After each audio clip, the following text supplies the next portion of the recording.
Why? Catherine, can you hear me okay? Weeks. 127. And how about me? Yep, you're coming in loud and clear. Hey, did you get that link sent out to Supervisor Valley yesterday? Oh, I know. I did. Okay, awesome. No, it, Just wanted to double check, so, because makes my, me like- I got my notice to remind him, and then I was busy, and I'm like, Catherine did it. Yes, I did. my Awesome, cholesterol was okay. 180 and hers was 220. So, Sounds real clear. but like I told her, 80% of it's genetics, 20%'s environment. Yeah. Everything seems to be working so far. Good deal, and we have YouTube viewers already, so it's a good sign. Does it show up on your screen? I can make it show up on my screen. Yeah, No, I'm just curious. only if I bring up the window, because it's minimized, but like right now I just pulled it up and we've got 5 viewers. Well, look at that. You're trending. Must be a slow news day.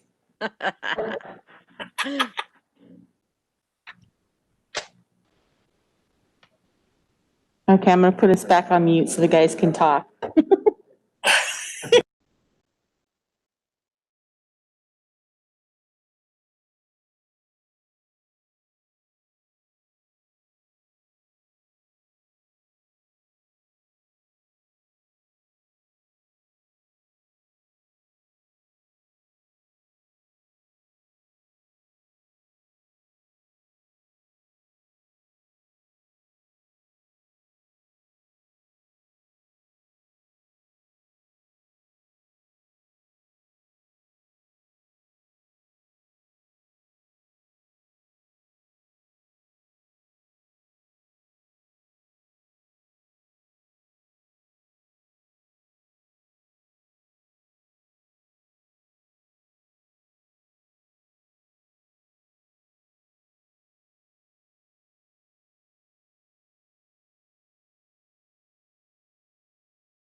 Okay, I see we have one call-in user on the line. Can we have that person identify themselves if they want to speak today? Melanie, it's Kevin at Public Works, and Dominic and Tim will be in here. Awesome, thank you. Thank you. And ignore the chat message I sent you. The sound is working now. Yeah, we just mute the guys for their own protection. And for mine too. I appreciate it. Not as much as walnuts. Well, yeah, I irrigate twice at a time to do one walnuts. But I do twice in the acres. 3-4 inches or a half foot? 3 or 4 inches. Richard, can you hear us okay? Yes, good morning, everybody. Good to go. Thank you. Oh, great. Your sound sounds really good today. It's quiet here. Thank you.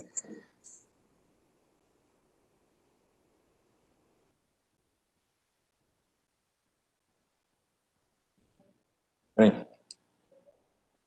Morning.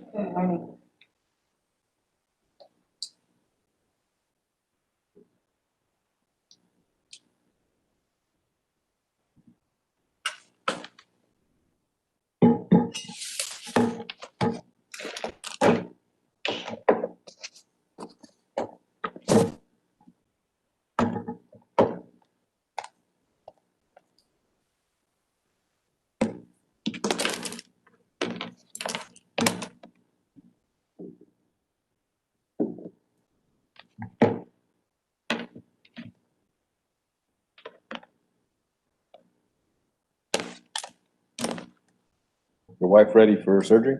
You know, they cancel it. I'll just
and so she's Okay, so we have another call-in user. Now that she has time. Can I have that person identified?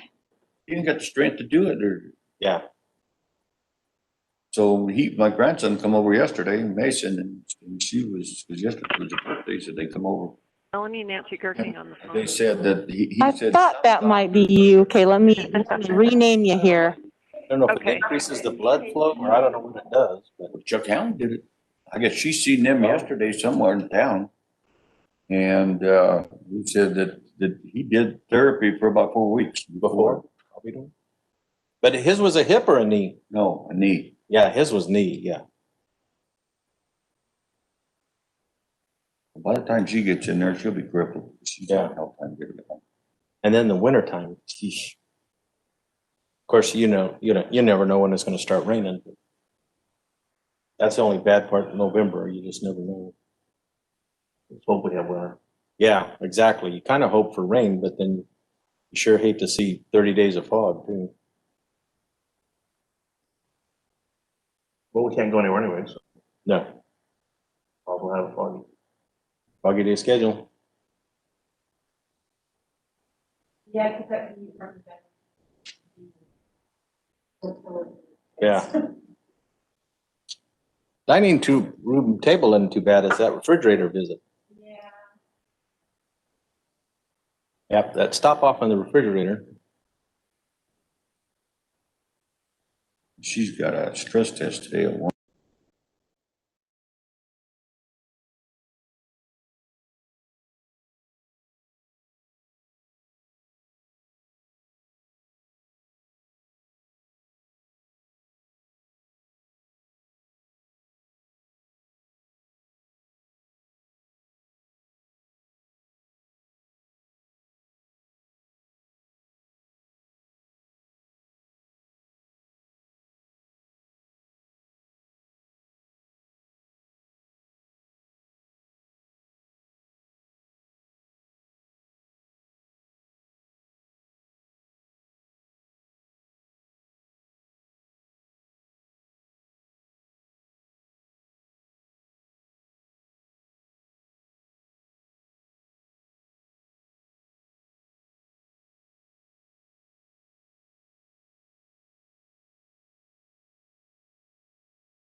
Hey, Dave, you have that hand up on purpose? Unless they just. Good morning, Melanie. Yes, I sure do. Just for Okay, a public okay. comment, I shot you a little chat message. Oh, okay. All right. Thank you. Oh, I see it now. Thank you.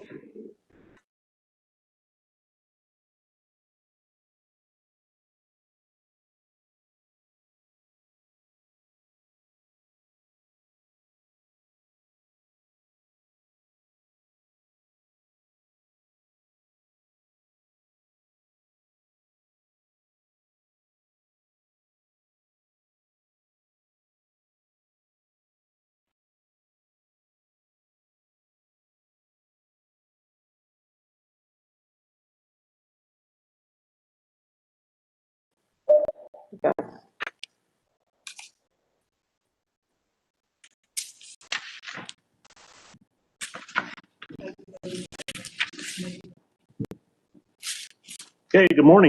Today is August 25th, 2020. At 9 a.m. This is a regular meeting of Kings County Board of Supervisors. Madam Clerk, please call the roll.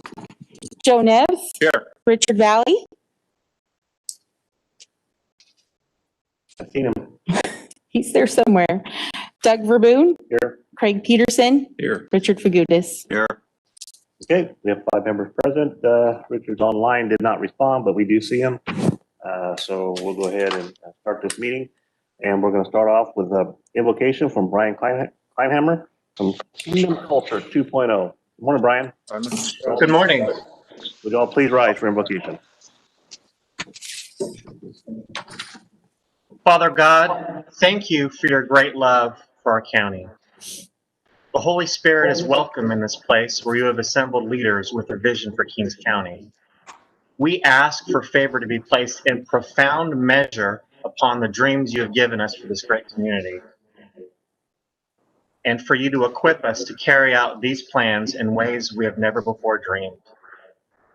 Lord, we place ourselves in your hands, and we know that you are going to carry us through this time and these circumstances. We thank you and give you the glory. In Jesus' name, amen. Amen. Y'all follow me in the Pledge of Allegiance. Ready? Salute. I pledge allegiance to the flag of the United States of America and to the republic for which it stands, one nation, under God, indivisible, with liberty and justice for all. Okay, thank you very much. We'll go on now to unscheduled appearances. 2 minutes are allowed for each item, and you may speak at any time. Melanie, we have anybody that has their hands up or? Hey, Sheriff Robinson, do you have a comment on unscheduled appearances? Yes, sir. Good morning, Mr. Chairman, members of the board. Just really quick announcement.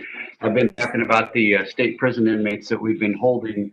And late last week, the Department of Corrections announced they are going to start receiving state prison inmates again. Yesterday, we had 111 inmates that have been sentenced to state prison that we're holding for the state prison. And this week, as long as all the testing, COVID testing comes back clear, which so far half of them have, we'll be transporting 50 of those 111 inmates to the state prison. Us and San Joaquin County were selected because of the overcrowding issues that we have. Other counties are going to be selected in the coming weeks as long as everything goes well with the intake plan that the state prison has. And there's a lot of requirements that we're having to follow, which are no problem. And we've been working close with the health department and Ed and his staff to get testing done for those inmates that are going to be transferred. So I just wanted to give the board an update. We should see some relief in our local jail capacity coming very soon, where we can stop releasing some of our local inmates early because of overcrowding. So thank you very much. I appreciate it. Melanie, we have anybody else? We have Greg Gatska? Mr. Gatzka, it's all yours. Oh, he muted himself. Here we go. There, can you hear me now? Yeah, I hear you fine. Great, thank you. Greg Gaska, Community Development Agency Director. Just wanted to give you a quick update on the 2020 census response for Kings County. We are now going into the last phase of the census response period. which is going to end on September 30th. And this is what's called the non-response follow-up period, where the census takers will actually be going out into the community and knocking on the doors of people that haven't responded. So it's important for us to kind of get that word out into the community to let them know that census takers are going to come out. State has also provided us with funding to help promote this and support it. So you'll see you should have a gift on your table there. These are the Kings County census shirts that are going to be going out to our volunteers. So we provided one to each of you board members. You'll also be seeing some advertisements on the billboards around here. We also were able to get actor Dominic Pace, who was in town, to do a couple of public service announcements for us.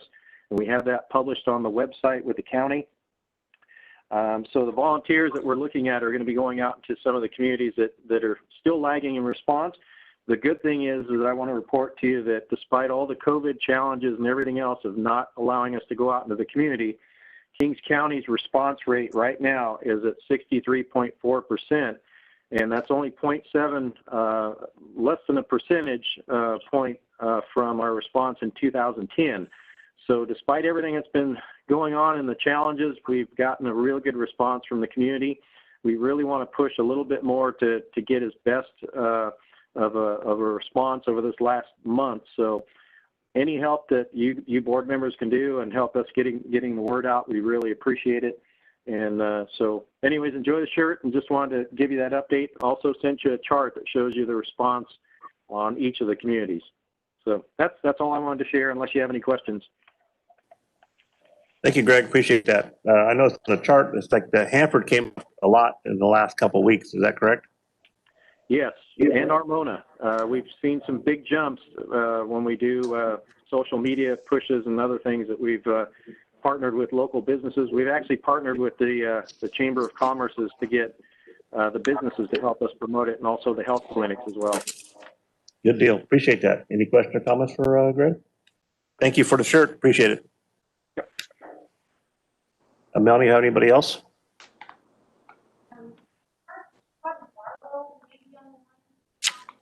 Todd Barlow, do you have a comment? You have your hand raised?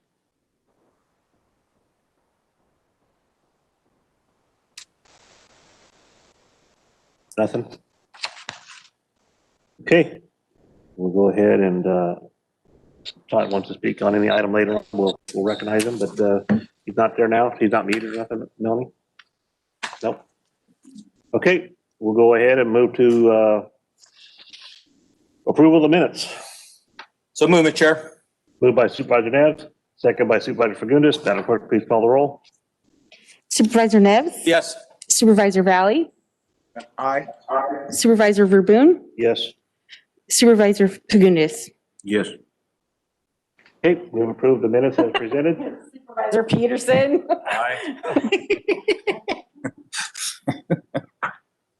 Supervisor Peterson has voted aye, so we have 5 members voted in favor of approving the minutes as presented, and we'll move on. So we have consent calendar. All items listed on the consent calendar can be enacted by one motion, or an item can be pulled if a board member would like to speak on it separately.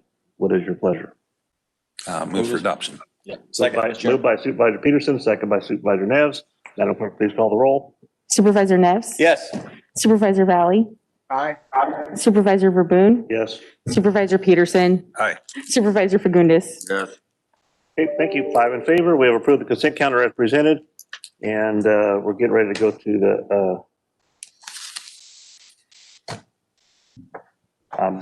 the regular agenda items. First item is Department of Public Health, Edward Neal and Nancy Gerking. Hi, Nancy. That's you. Can you hear me? Yes, ma'am. Go ahead. Okay, thank you. The Special Supplemental Nutrition Program for Women, Infants, and Children, also known as WIC, is a federally funded nutrition program that provides nutrition education, breastfeeding support, and food vouchers to families having an income of up to 185% of the federal poverty level with children up to age 5, and to pregnant, postpartum, and breastfeeding women. WIC operates in Kings County under the auspices of the Kings County Department of Public Health and has done so since 1975. The WIC program is deemed an essential service and generally conducts in-person appointments in health department offices throughout the county. It currently has a caseload of 7,080. Due to the governor's stay-at-home order, the WIC program had to quickly adjust to conduct all appointments by phone, as well as maintain social distancing among staff working in the offices. Arrangements for staff to work from home have been made, but have been limited by a lack of equipment. On July 17, 2020, California Department of Public Health WIC Division awarded a funding increase of $48,100 to the Kings County WIC program for federal fiscal year 2020. The funds will be used to better equip staff to meet the needs of clients and staff safety, including laptops and cameras to conduct virtual appointments and training, to retrofit reception areas with plexiglass barriers, mobile phones, headsets, cleaning supplies, and surgical masks, and related equipment and supplies as necessary. It is the recommendation of the Department of Public Health and the Board of Supervisors vote to accept this funding. Are there any questions? Any questions or comments? No questions, comments, Mr. Chair, move for adoption as presented. Moved by Supervisor Neves, second by Supervisor Peterson. Madam Clerk, please call the roll. Supervisor Neves? Yes. Supervisor Valley? Aye. Supervisor Verboen? Aye. Supervisor Peterson? Aye. Supervisor Fagundes? Yes. Okay, and we're at item A. So B, is that going to be a different vote? Or that's the vote we just had? It was combined. Mine also 1, 2, 3, and 4? Or 1, 2, and 3 are all together? No, two's different. Okay, item number 2, Nancy? Yes. The second item is the tuberculosis control program. Also known as the TB program, is a state mandated activity in which the responsibility for TB reporting, treatment, and management is assigned to the local health jurisdiction. Kings County is receiving the Real-Time Allotment Award in 2012. Real-Time allotment is local assistance contracts awarded to the local health jurisdiction to augment local support for TB prevention, control, and elimination activities. All local health jurisdictions reporting an average of less than 6 TB cases annually received an initial notice of real-time allotment of $31,913 in June of 2020, based on verified TB cases reported between the preceding January 1st and May 31st. This allotment is $58,513,000 greater than the budgeted amount for fiscal year 2021. Should additional cases be reported, Kings County could receive 2 additional allocations. These allocations would come in December of 2020 and March of 2021. Due to the nature of the and the patient population that is served, the health department is faced with challenges to maintain treatment adherence among patients secondary to socioeconomic issues such as poverty, homelessness, and other similar factors. The real-time allotment funds can be used for food, shelter, incentives, and enabler expenses. These provide services that include measures to enhance treatment adherence, prevent homelessness, and allow the use of less restrictive alternatives to confinement to avoid the need for patients to complete treatment under an order of civil detention. It is the recommendation of the Kings County Department of Public Health that the Board of Supervisors vote to accept this funding. Are there any questions? Any questions or comments on item 2? I'll move for adoption. Hearing none, we have a motion to approve by Supervisor Peterson, second by Supervisor Neves. Madam Clerk, please call the roll. Supervisor Neves? Yes. Supervisor Valley? Aye. Supervisor Verboen? Verboen? Oh my Aye. gosh. I'm sorry, I've got like 10 messages coming in at once. Supervisor Verboen? Aye. Supervisor Peterson? Aye. Supervisor Fagundes? Yes. 5 in favor, approve the acceptance and allotment for tuberculosis prevention. 5 in favor and no no's. So we'll go on now to item number 3. Nancy? Good morning. This is the HIV/AIDS supplemental funding. Kings County receives funds from the California Department of Public Health Office Aids to provide human immunodeficiency virus care, also known as HIV, and support services to the Kings County clients under the Ryan White HIV/AIDS program, Part B. Under the CARES Act, Kings County Department of Public Health has been awarded an additional one-time supplemental funding of $17,193. The State Office of AIDS has been funding Kings County for the HIV/AIDS services for over 18 years. The Ryan White program provides comprehensive care that supports services to maximize the number of people with HIV infections to access appropriate care, treatment, support, and prevention services, while reducing the risk of treatment failure or HIV transmission. Additionally, the program works to minimize new HIV infections through outreach activities, education, and prevention. These supplemental funds may be used to provide emergency financial assistance to help with utility assistance, hotel or motel stays for quarantine, and prepaid phones. It can also be used for food bank or home delivered meals, which also includes masks, hand sanitizer, and household cleaning supplies. Also, medical transportation, including the use of rideshare, mental health services, including telehealth, outpatient ambulatory health services, which includes COVID-19 testing, personal protective equipment, telehealth equipment, and software. The goal is to prevent, prepare for, and respond to COVID-19 for HIV care program clients in Kings County. These one-time funds support the California Department of Public Health in its goal to flatten the curve and disrupt the spread of coronavirus in California by helping protect these high-risk residents of our community. It is the recommendation of the Kings County Department of Public Health Board of Supervisors vote to accept these. Are there any questions? Thank you. Any question or comments for Nancy? Move for adoption, Mr. Chair. Moved by Supervisor Neves, second by Supervisor Peterson. Madam Clerk, please call the roll. Supervisor Debs? Yes. Supervisor Valley? Aye. Supervisor Verboen? Aye. Supervisor Peterson? Aye. Supervisor Fagundes? Yes. Okay, we have approved this item, 5 in favor, and we'll move on now to item number 4. Nancy. Good morning, Mr. Chairman. This is Ed Hill, Morning, Kings Ed. County Department of Public Health Director. I will be presenting items 4 and 5. Again, good morning, Mr. Chairman, members of the board. Today we are seeking your board's approval for an agreement with Kings Community Action Organization for the Kings Cares Essential Workforce Support Program. As the COVID-19 virus continues to spread throughout the state, there's been an increase in cases within the Central Valley, including Kings County. Over the past 2 months, we have seen a 78% increase in new COVID-19 cases, and this is despite the reinstitution of non-pharmaceutical interventions such as modifications and closing of business sectors that promote the congregation of people.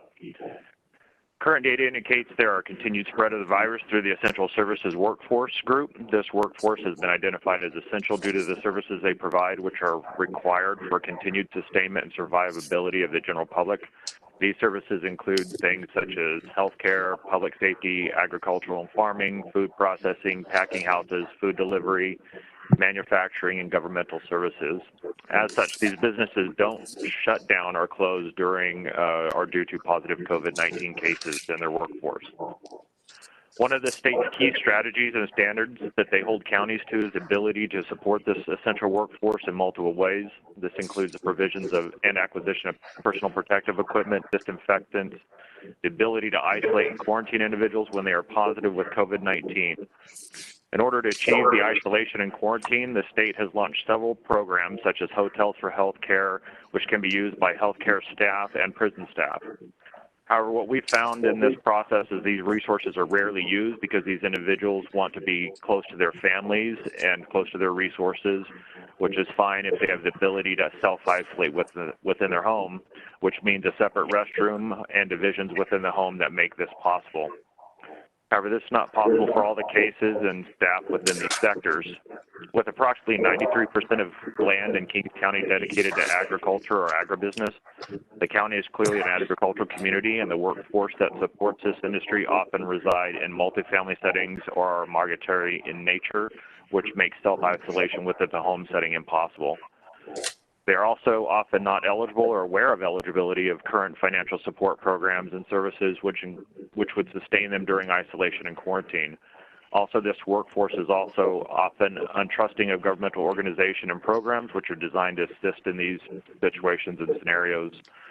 Finally, due to the recent delay in testing results turnaround, by the time one member of the household is identified as positive, the entire household has already been exposed. And because of these factors, there's often a need to continue to work or seek resources through other means, which continues the spread of the virus. The goal of the Kings Cares Essential Workforce Support Program is to provide these individuals and families the ability to isolate, quarantine as needed to slow the spread of this virus. Through this program, KCO will provide these households with necessary logistical support necessary for sustainment during the isolation and quarantine process. This includes the delivery of food, cleaning supplies, and other tangible resources. It also includes assisting these households in obtaining any eligible relief resources such as Emergency Family Medical Leave Act, Emergency Sick Leave, enrollment in Medi-Cal, Medicare, or the County Medical Services Program. It will also include utility and rental assistance if necessary. Essentially, KCAO will conduct the entire case management for eligible services through this program to continue to promote isolation and quarantine. As mentioned before, support of these sectors and their workforce is a requirement of our attestation as well as high area of interest by the state. During the State Unified Support Team meeting held last week, there is a great deal of interest in this program due to our out-of-the-box thinking and our approach to address these issues related to COVID-19 as they arise.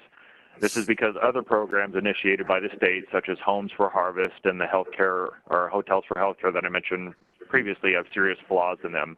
One such flaw is the fact that there are simply not enough hotel rooms eligible or available in Kings County to support this massive workforce in our county. KCO has been chosen as a vendor due to their track record of managing and providing similar programs and support to Kings County residents and due to the trust that they've established within our county. I do need to call attention to two minor changes to the contract from the published version.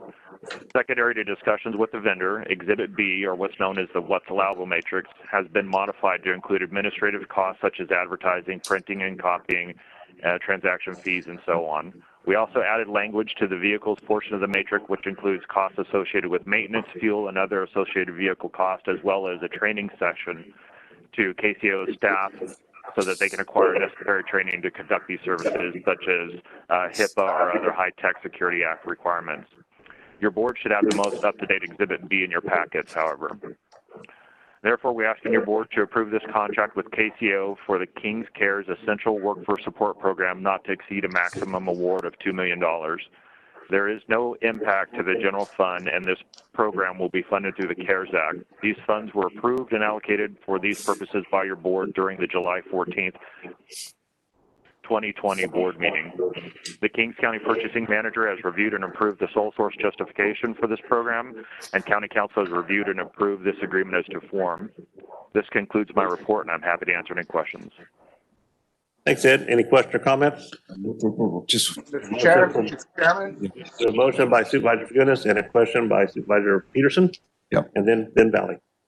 yeah, Ed, just for clarification, is this outside funding from the CARES Act, or is this part of the allocation that you've received through the county? This is part of the $15.6 million received by the county that was approved for these purposes at the July 14th meeting. Okay, thank you. Okay, Supervisor Valley. Thank you, Mr. Chair. I got a couple of questions, so just bear with me. First of all, I am happy to see that Jeff Garner and KCAO that looks like they're going to be administrating this program for us. I appreciate their quick response out in Avenel and Kettleman last week with the food distribution. That being said, though, so a couple of questions. One, it ties into what I believe is going to come up further down the agenda. I just want to make clear why we can sole source this $2 million service out due to the pandemic, but we couldn't sole source out a mobile testing contractor due to the pandemic that we need due to the pandemic. So can we clear that up? I'd be happy to answer your question, Supervisor. And it is a good question. It is a difficult one that the county departments struggle with on a pretty regular basis. So I appreciate the opportunity to clarify. This is not sole sourced because of the pandemic.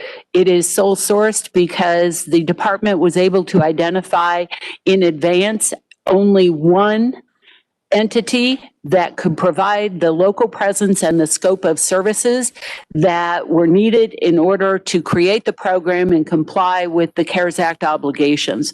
Unlike the mobile testing unit, where we had multiple vendors who had contacted the county offering mobile testing services, a rapid RFP needed to be in play because there was no unique service provider that to which could be sole sourced.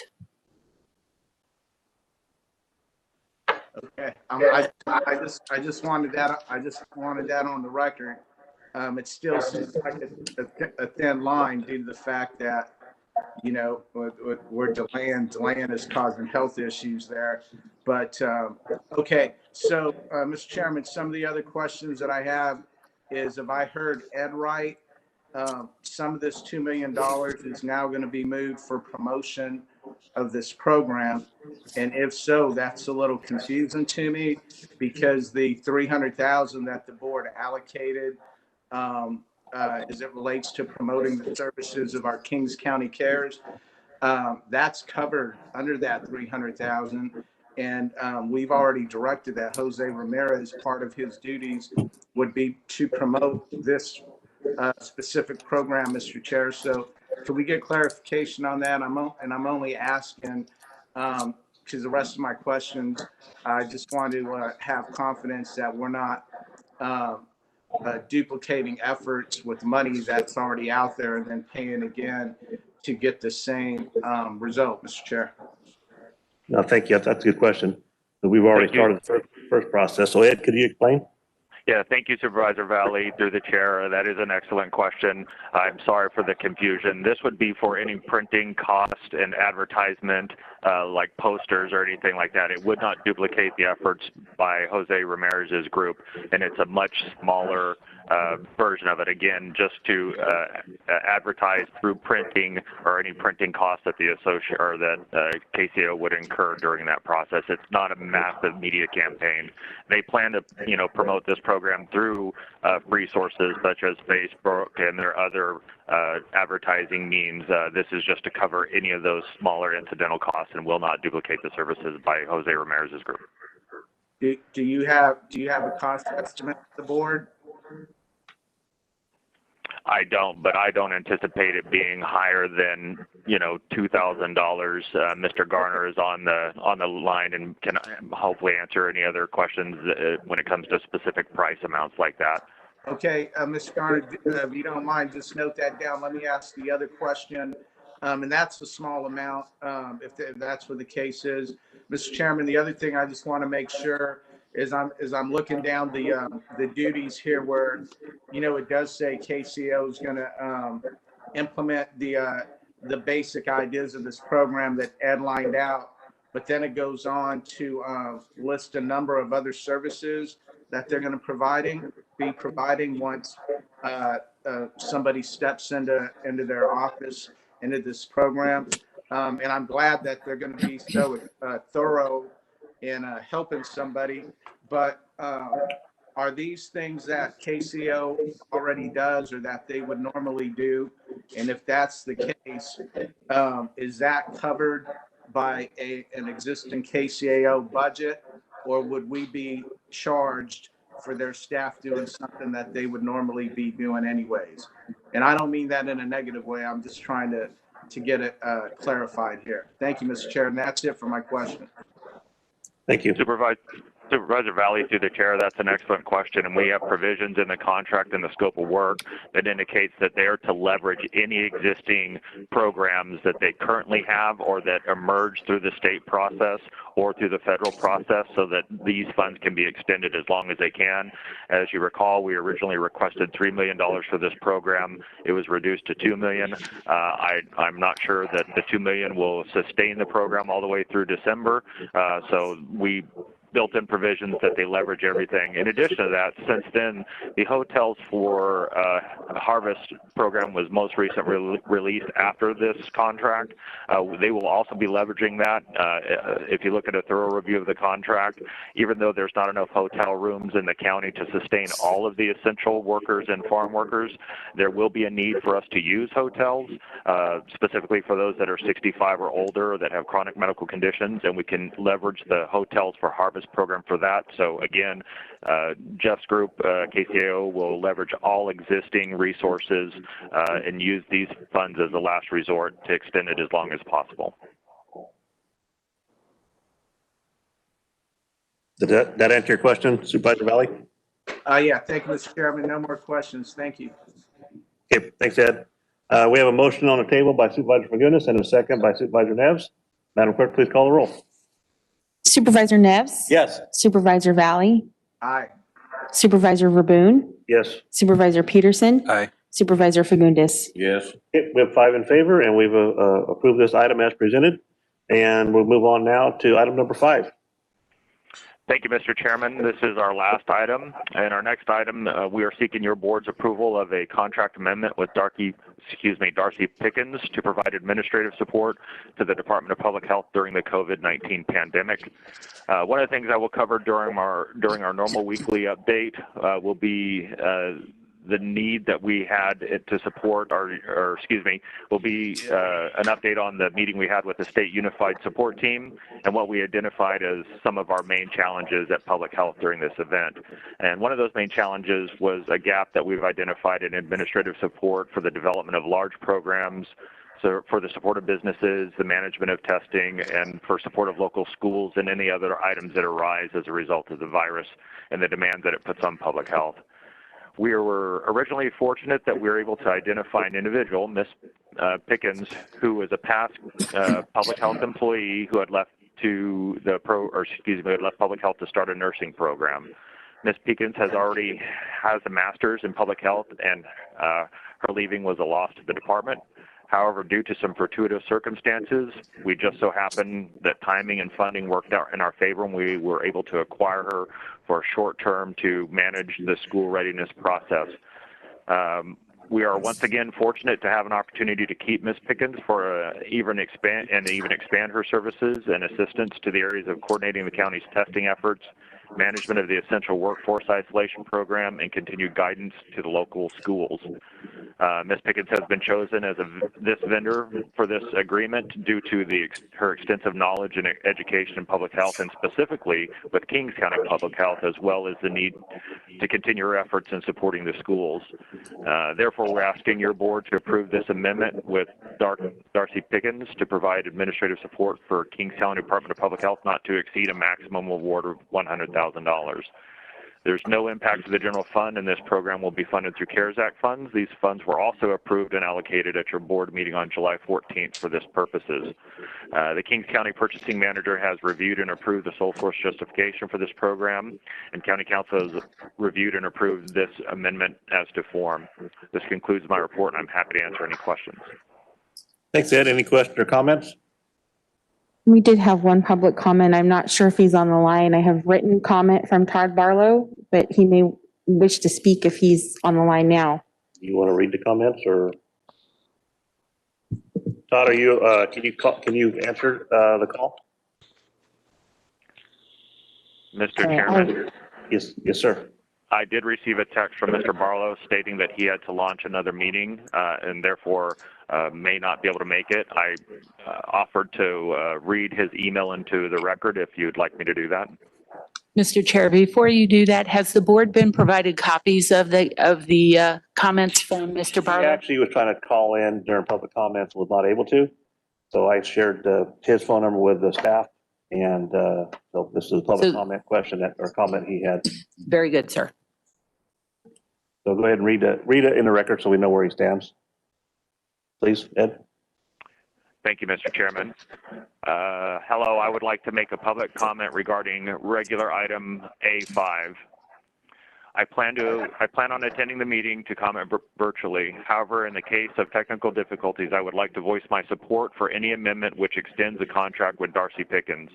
Darcy has been an invaluable addition to our public health department, providing timely and much-needed assistance to local leaders amidst the ever-changing landscape of our education during this pandemic. Thank you, Todd Barlow, Kings County Superintendent of Schools. Thank you, Ed. Appreciate that.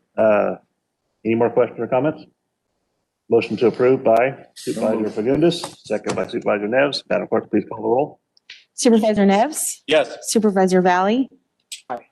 Supervisor Raboon? Yes. Supervisor Peterson? Aye. Supervisor Fagundes? Yes. Okay, 5 in favor as presented, and we'll move on now to Public Works Department. Good morning. Either got Kevin, Dominic, or Tim, or all three.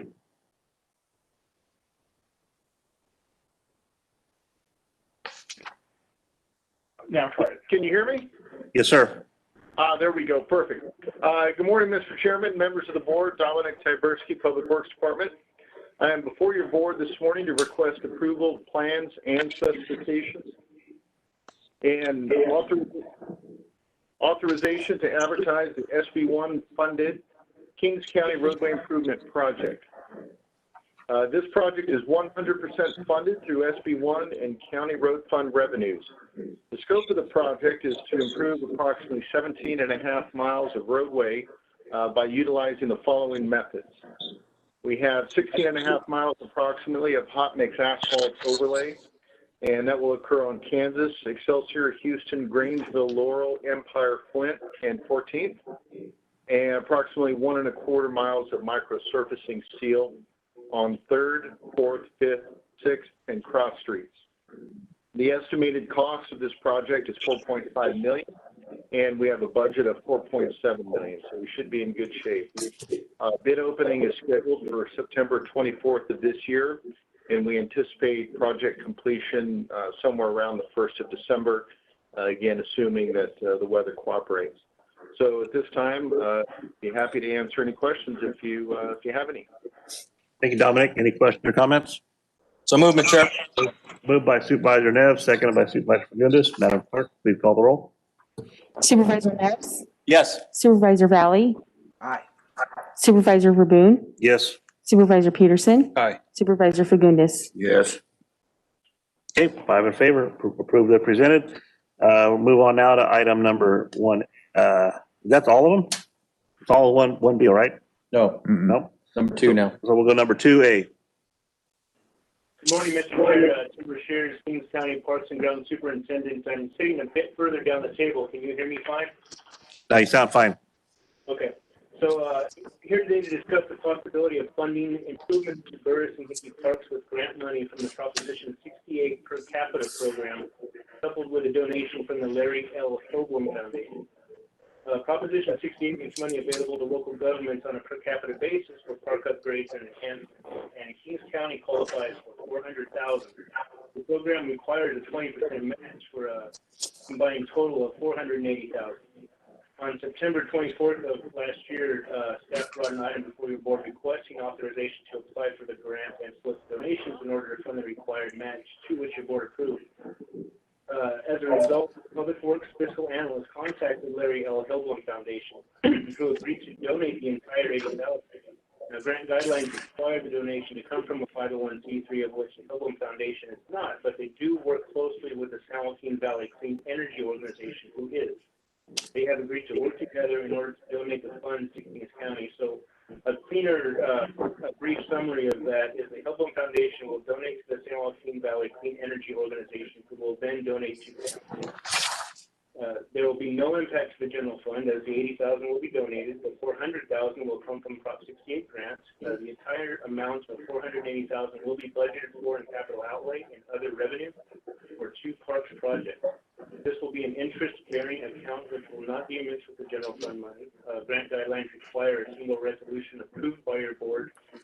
that will approve the filing of all applications associated with the grant contract, designate the Public Works Director to represent the county on all matters regarding the grant, provide confirmation that the county has the funding to complete, operate, and maintain the work associated with the grant, and because the funding for the match has been secured, we're bringing the resolution for the per capita program and three-way agreement between the Hillblom Foundation, San Joaquin Valley Clean Energy Organization, and Kings County before your board for adoption.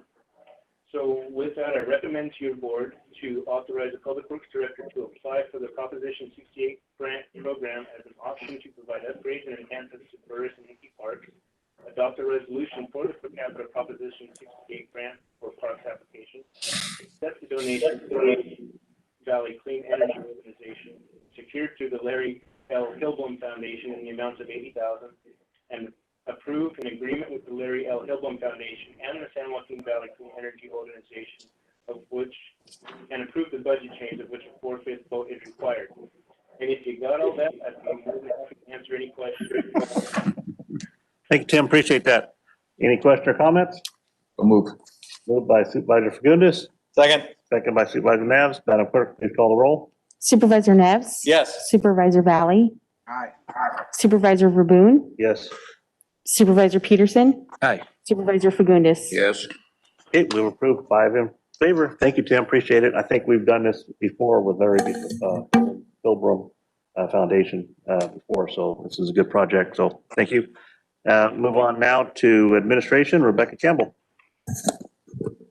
Good morning. Thank you, Mr. Chair, members of the board. Rebecca Campbell, County Administrative Officer. The item I have for your consideration today is confirming an appointment of Kyria Martinez to the position of Assistant County Administrative Officer. I am very grateful for all the applicants who applied. We did have a successful recruitment process, and we do have a qualified candidate. Ms. Martinez has 8 years of experience with counties and government sector experience. She has a master's in public administration, and she also has experience working in the Kings County Administrative Office. So I'm here to request that your board appoint the Ms. Kyria Martinez to the position of Assistant County Administrative Officer effective September 2nd, 2020, and set the compensation at $12,000 per month and the vacation accrual rate at 120 hours. And if I could answer any questions, thank you. Any question or comments from the board? So move, Mr. Chair. Moved by Supervisor Nevs, second by Supervisor Fagundes. Madam Clerk, please call the roll. Supervisor Nevs? Yes. Supervisor Valley? Aye. Supervisor Verboen? Yes. Supervisor Peterson? Aye. Supervisor Fagundes? Yes. Okay, 5 in favor. We approved that presented. Move on now to administration. Rebecca, go ahead. This one. Yes, thank you. This is the weekly update for the COVID-19 pandemic. I will start by going over any state federal updates, and then I'll turn it over to Director Ed Hill to give a public health update on the local front. So there wasn't much activity on the state side this past week. Most of the governor's time was devoted to the widespread wildfires that are occurring in the state right now. There was an assembly hearing on long-term care and skilled nursing facilities, so there'll be more information to come out on that. Yesterday, the governor did speak about COVID-19. He did note that new guidelines for counties that fall off the monitoring list, because we are seeing some counties fall off the monitoring list, will be announced later this week. So there'll be some new guidelines coming out. And he said that, there may be updates on hair salons and some of the businesses. So we'll be keeping an eye out on that. And we'll be updating via our website and public bulletins as that information comes out. I don't have any federal updates this week. On the county front, the our Office of Emergency Services Committee is meeting still on Mondays. And last week we did have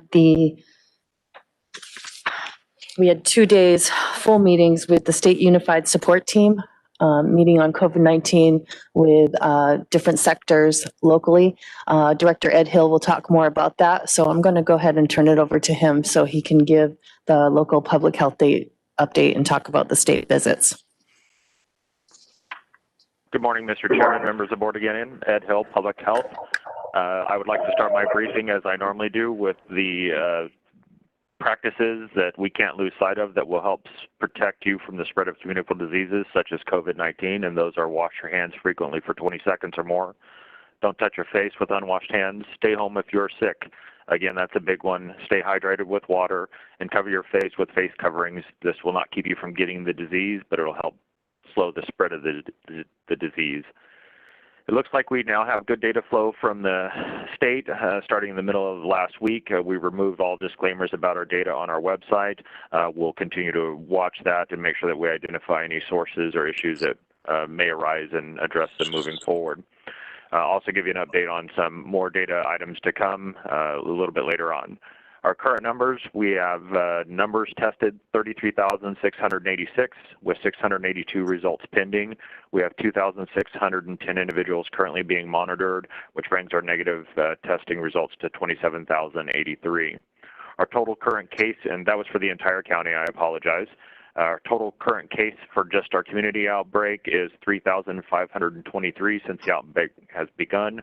We unfortunately have 39 deaths with a total recovered of 2,035. That brings our active cases to 1,449.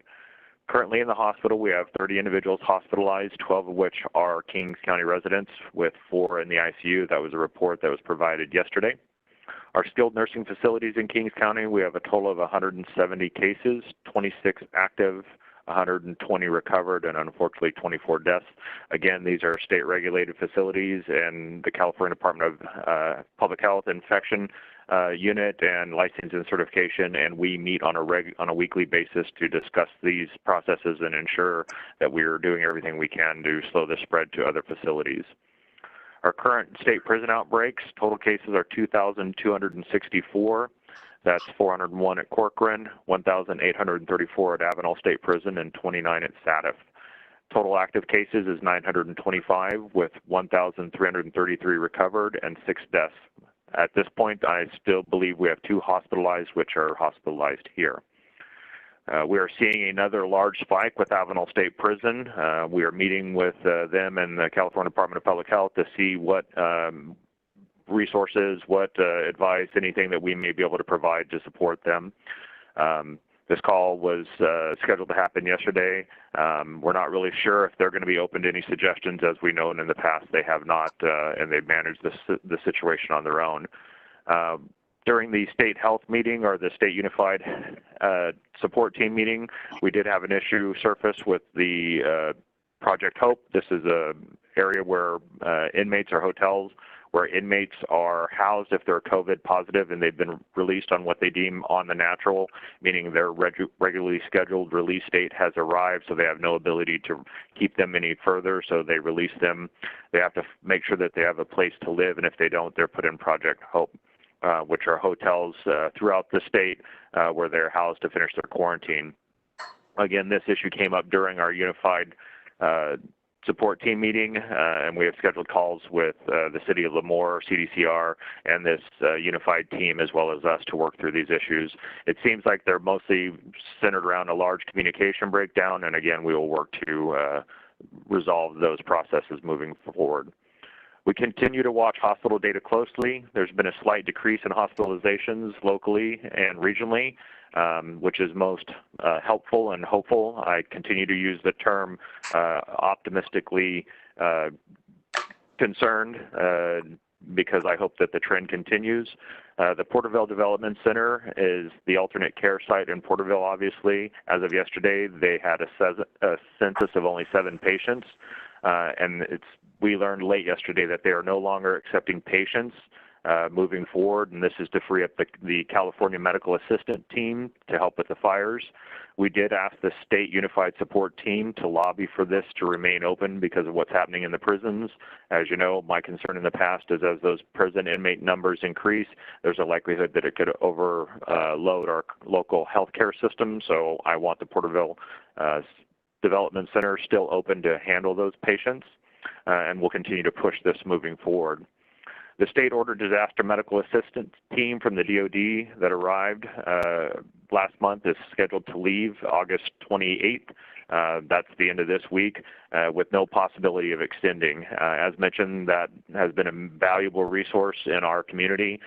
We want to see it extended. We still work through our regional disaster medical health coordinator, as well as the state and region, to hopefully find another source for those individuals or relief for the hospital. I'm not sure if anybody from the hospital is on the line. I'm scrolling through the attendees and I don't see one.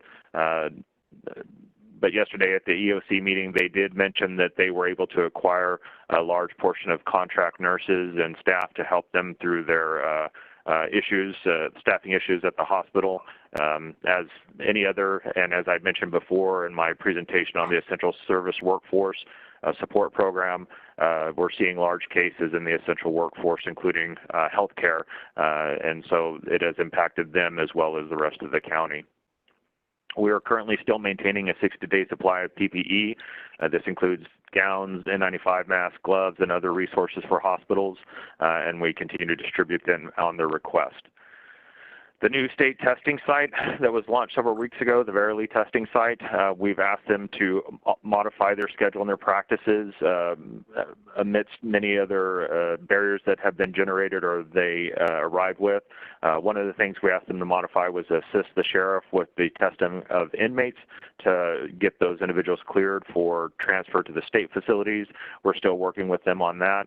Last week also signifies the first week where we had shifted the OptumServe testing site at the at the Daily Reporting Center from Monday through Friday to Tuesday through Saturday. They only tested 34 individuals that first Saturday. We anticipate this number to change as people learn that those appointments are available on weekends. We're still asking for the changes from the Verily mobile testing site at Alma's, which you have brought up in the past. Again, we elevated that to the unified support team that was here last week. We were able to onboard one epidemiologist last week, and then we were also able to onboard one starting yesterday, as well as one of our data analysts, and we have linked them with the state EPI team, and we're looking forward to getting them online and getting them dialed in with the state process. I mentioned at the EOC meeting yesterday, and I'll announce it publicly, that as this transition occurs, you'll see a slight change in our data because there's been variations in the way the locals and the state present and report their data, and we are going to use our EPI team to align it with that so that we can make sure that our data matches the state's data, and it mostly centers around how and what dates they are using for their new cases, as well as when they pull that data. There is some computer coding involved, and so it's really nice to have this team online, and we're looking forward to them getting up and running relatively quickly. As you know, we've been working hard to launch the Essential Support Workforce Program that was just given to your board today and approved. We're really excited about that. Again, there was a great deal of interest from the state team on this process because of the dedication that it provides to specifically the agricultural workers in the food-based industry. We've received 4 waivers from elementary schools, and we continue to work through those and send them to the state of California for review and input. Any waivers that we receive, we go ahead and identify any deficiencies and send them back. We've got 3 of them that have been, one that we forwarded to the state is completed, and we're working with the state on that one currently. As mentioned before, last week, Thursday and Friday, we had our Central Valley Unified Support Team meeting. We spoke at great length. We had a very full agenda, bringing in community leaders, managers, and relative business sectors, as well as leadership throughout the county. It was a very long but productive meeting. As mentioned before, they are providing support for our new EPI team. They indicated that we can request that out-of-county transfers from hospitals not be included in our count moving forward, which is a positive. However, I'm going to share a little bit on the county monitoring list a little bit later on, and that may be a moot point. We stressed to them, that we encountered a large issue centered around Project Hope. We held a special session at the end of our last day with CDCR, again, to start having those discussions to work through those issues. We made it very clear that the state team that our biggest issues that we faced here were our dwindling budget, not only as a public health department, but as a county, and our staffing shortages, our skeleton staffing crew when this event hit. In addition to that, we were not recipients. The county was not recipients of the first wave of CARES Act funding, which really put us behind the 8 ball. But now that we have the CARES Act funds that are rolling through, we are able to start making some changes in our systems for the positive. We did have several asks of the state team. One of them was obviously EPI support for EPI team. I had also requested administrative support several months ago. We were still waiting for resolution on that. We were promised 22 contact tracers, but up to this point we had only received 10. So our ask was to either tell us that they're going to give us the remaining 12 or tell us that they're not, because we do have other avenues that we can pursue. But I didn't want to take the option of spending local CARES Act funds to staff that when we may be able to still obtain that resource from the state. We requested help for lab reporting requirements in our healthcare providers. As mentioned before, we still have an instance where the labs and the healthcare providers conduct the tests. They provide the results to the individual, but they're not uploading the data or entering the data to the CalReady test site, which is how we are identified of a new case till days later, putting us pretty much behind the 8 ball in that process. We asked them for assistance again with the prison to keep the Porterville Development Center open as we see those numbers continue to increase. We asked them to develop and help us with more trusted messaging and from trusted sources. As you know, and as we've indicated in the past, people are tired of hearing about this event from Kings County Public Health as well as the State Public Health Department, which is why we've sought out the contract with Jose Ramirez. But we also asked them to use their resources to use our community-based organizations as well as other industries to, share that trusted message with the community. We also asked them to release guidance on gatherings. We know that people are going to gather, but we wanted them to release specific guidance that can help those folks do that safely, even though it's not recommended. And then we also asked them to address the communication issues that we have. Oftentimes, we, public health or a county, will learn about changes about 10 minutes before the governor speaks about them, which makes it incredibly difficult to respond. Overall, all in all, though, the Unified Support Team really didn't provide anything or any advice to programs that we didn't already have or that we had in the works. We can't wait to see the plan that they produce, as well as have continued dialogue with them and continue to move forward with this. Finally, the state held a call on Sunday where they indicated they're going to be making changes to the county monitoring list in the near future. It sounds like they will most likely be removing the hospital component. And we don't want the rest, but they will continue, to include the new cases and positivity and testing metrics. So that'll basically take the monitoring list from 6 categories down to 3.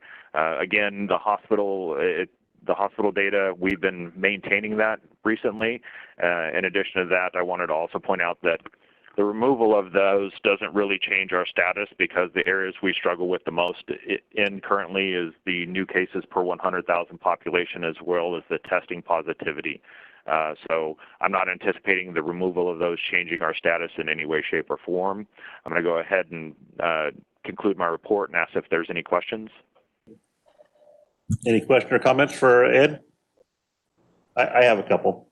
So we're going to take the data that we were, from the beginning, we had, it was going to go on hospitalizations, is how we're going to react to controlling our environment, of how we control people out in the public. So we're not going to report anything from the hospitals anymore?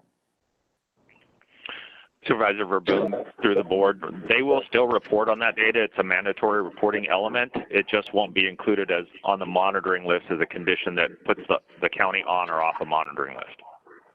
Okay, so someone in a hospital is not going to affect our outcome, but someone that has a positive taste with no symptoms will. Yes, if those hires are if those numbers are high enough, there is that possibility. Okay, so someone with symptoms and in the hospital's not going to count against us, but someone without symptoms will count against us. Okay, just want to get that straight.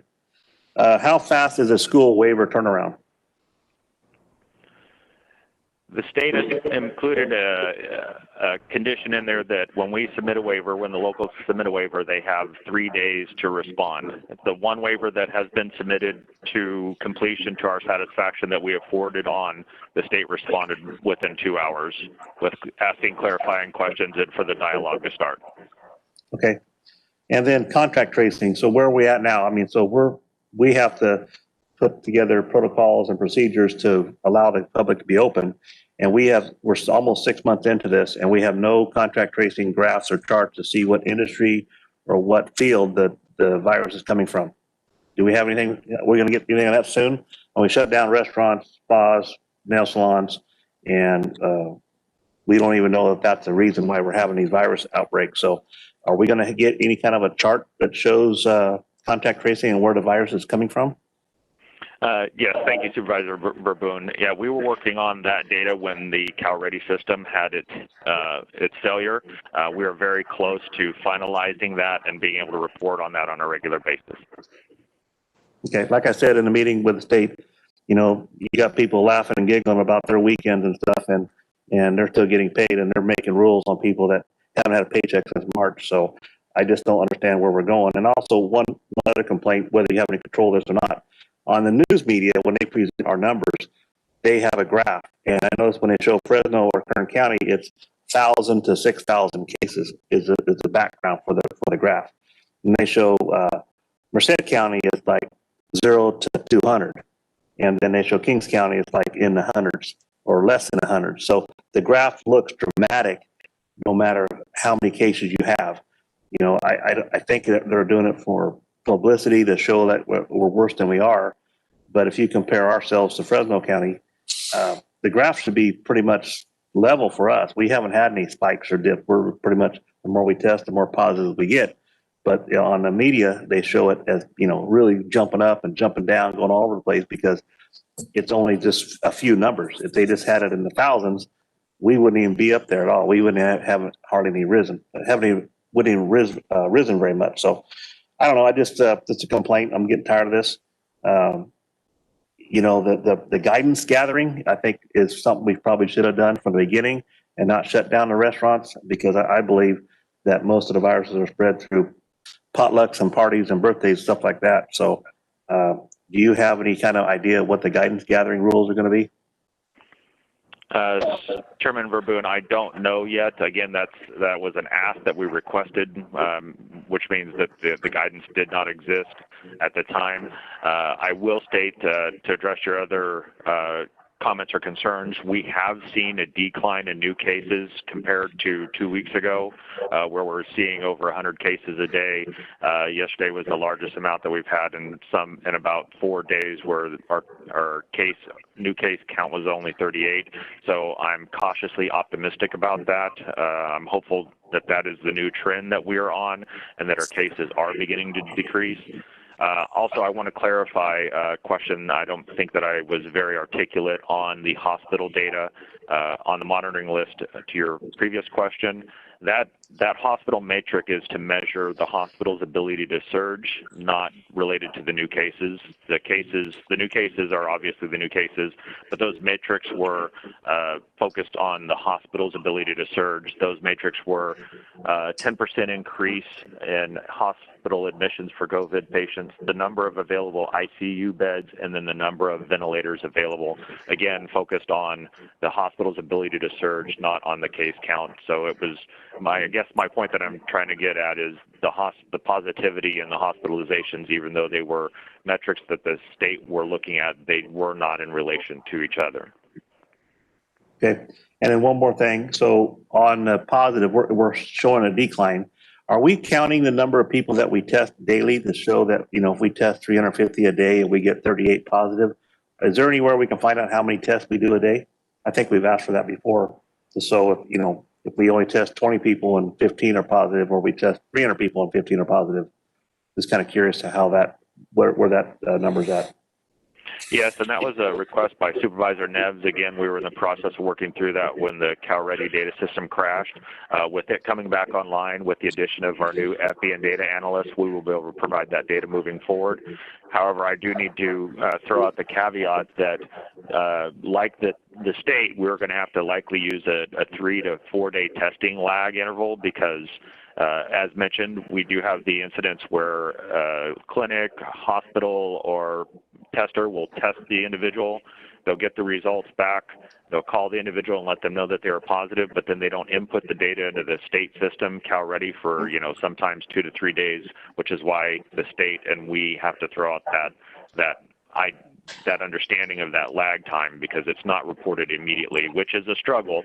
Again, it's something that we ask the unified support team to help us with. It is a struggle not only in Kings County, but throughout the state. Well, I appreciate that. Maybe a struggle on your end, but if you haven't had a paycheck since March, you'd really be struggling. So I'll suggest that the state's listening, get your act together, start adding numbers up and get things done in a timely manner because we've all had enough. So thank you. Any more comments? I have one. Supervisor Peterson. Yeah, not really directly with COVID, but somewhat linked. Notice that the Assembly has agreed to language on the realignment budget backfill language. I think it's referred to as Budget Bill or SB 115, Budget Bill Junior, whatever it is. In distributing the realignment funds, which are really important to everyone in the state, but it also withholds some money based on compliance with COVID requirements, and you have to report through the Department of Finance. Is that who we report to now for COVID compliance? That is correct. I've been reporting monthly, attesting to our compliance with this shelter-in-place order. Okay. So I send off compliance document to the Department of Finance monthly. Okay. Yeah, I just want to make sure that we're not going to get, in part of this language, then they're not going to monkey with, like they did with the CARES Act funding. I know they're supposed to withhold like roughly a third based on your attestation. And so have we been challenged at all on any of our attestation information? Not that I'm aware of. So maybe Ed has more to share, but not from the CAO's end. We did call to find out when the next payments are coming in. And so our next CARES Act payment will be coming in soon. We've received one, so the other one's coming. We were just checking on that. Right. Supervisor Peterson, through the chair. As part of the CARES Act funding and the realignment backfill, we are required to submit monthly updates on our attestation criteria that we submitted for our first attestation. Our second report is due today at 5 o'clock. So up to this point, we've been able to meet the state standard as far as providing the data, showing that our action plan is up to date and that we are moving in the right direction. Okay, very good. Thank you. I know yesterday we had a Ag and Rural Affairs Committee conference call, and I know there's a lot of counties across the nation that are in the same boat we are, waiting for CARES Act funding, and multiple states have withheld those payments, and just concern over being able to put them to work before they're all gone as well. And some folks have different plans with respect to how they're going to disperse or use those, and it's as the date slips, making sure that we accurately and efficiently disperse those funds and then meet the requirements. But anyways, thank you. Any more comments or questions for Ed? Richard Valley, I seen you. They had your picture up on the screen. You have a question? Yes, sir. Thank you, Chair. Thank you. The is Ed Hill planning to under this item go back to the topic of mobile testing? I know the RFP closed yesterday at noon, and then also if Lance Lippincott, if he's available after that topic, we give the board just a brief update on the small business grant program and where we're at. Supervisor Valley, through the chair, I can give an update on that. We did receive the proposals for the mobile testing site. They were due yesterday at noon. We do have a quick turnaround on that. The timeline indicates that we will give, I forget the exact term, but like an interim notice of award by tomorrow. My staff and the RFP team will be meeting today at noon to review those RFPs and so that we can meet that deadline. So what, after that, do you need any direction from the board? Are you able to make the call and get that service up and running? After review and scoring of the submitted RFPs, we will come to the board with an agreement for board approval to move this process forward.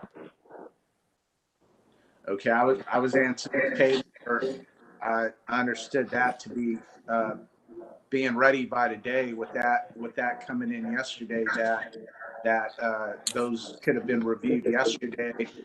Contractor chosen by your scoring system and then brought to the board today. So you're telling the board we have to wait another week? Mr. Chair, if I could address that concern. What was represented to the board last week when the RFP was directed was that it could take up to 2 weeks, given the time frame for a quick turnaround. However, if the board was inclined to schedule a special meeting in order to get the contract awarded sooner, then that could certainly be accomplished. The only thing I add, Mr. Chair, if the board has the appetite for such a quick turnaround, is that from the difference between last Tuesday and hearing the discussion, and I know several of the board members have a lot of questions or concerns on what you thought might be issues with mobile testing directly in the fields as it relates to the essential workers and the farm workers.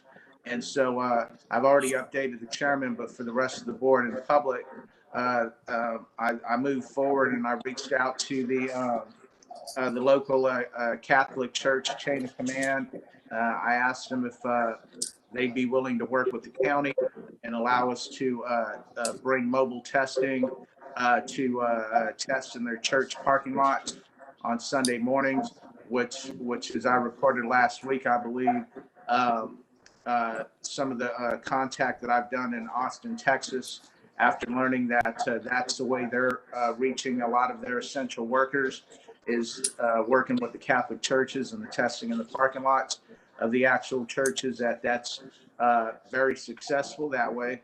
And so that would be something that I'd like to bring to the board, that unless we do have farmers identified either through contact with the board members or through communication with the Farm Bureau saying, hey, look, I would like to set up mobile testing here at my actual field or my farm.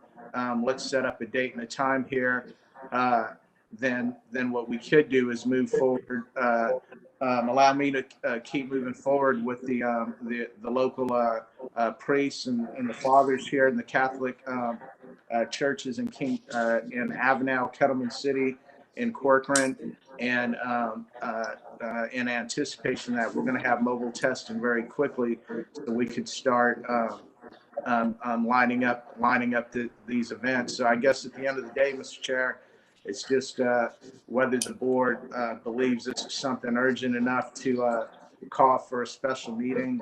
I know it would be my hope that we would do something very quickly to get a contractor going and to move forward with testing in these areas. I think that would complement very beautifully the action the board took today on the $2 million and the contract with KCAO. And that whole essential workforce program, but I believe this right here is the area that that we are very far behind and need to get caught up on, Mr. Chair. Thank you. Thank you. So Ed, to go back to my question on contract tracing, if we're able to do this mobile test site, it'd be nice to know where the problems are at, and we can target those areas with our mobile testing facility. Not just Catholic Church, not just farm, but anybody that has an issue. If we had these results, I mean, we've had 5 months to prepare. It'd be nice to know where the virus is coming from, not out of midair, but a actual target place. If a packing shed has a problem and they make a phone call, we can show up on the doorstep within an hour. We can separate the people, get them, and keep the virus from spreading. So contact tracing is the key to making this work. And I think the sooner we get that done, the better. And Ed, if you want to comment about maybe bringing this back, if we're ready to go by Thursday or Friday with a special meeting, or we got to wait till Tuesday. Supervisor Verboen, through the board, I'm comfortable bringing it back Thursday or Friday. You are very astute in the fact that this vendor would be someone that we would actually have the contract with, and we would have up to date at the minute data versus waiting for it to be uploaded to CalReady, which would paint a much better picture. I can tell you off the top of my head right now where the concentrated cases are in our county, which are in the essential service workforces, specifically healthcare, and I'm naming these in the number of, are in their number of priorities are as the most cases.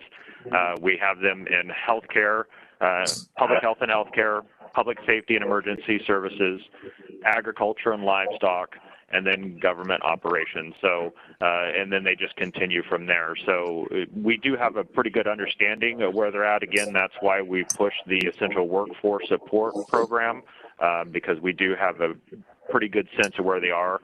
Our data is only going to get better moving forward with the addition of our EPI, our data analysts, as well as the addition of a mobile testing vendor where we will have direct access to the data. That's very good. It's good to hear. And I appreciate that. So if we do, when we do this contract, or if we do the contract, we'll have someone manage the direction of travels for this mobile test site, correct? From your office? That's correct. Okay.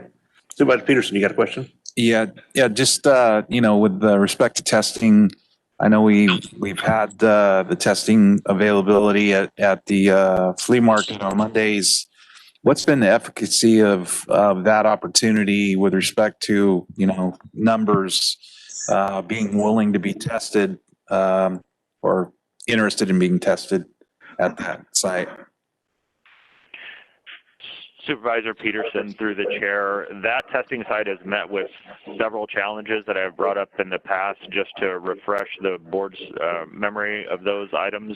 One, they won't test anybody under the age of 18, which is an issue. In addition to that, they require the creation of a Gmail account or the use of a Gmail account, which adds a burden. And then finally, in addition to that, testing only Thursdays and Fridays is an issue because people don't want to wait an entire week to get tested. So they often seek out other testing resources throughout the county and the state, for that matter, in neighboring counties. I do also need to point out, and I haven't done this in the past, so I apologize, but when it comes to testing, up until a week ago, Kings County was the third highest testing county in the state compared to the rest of the counties.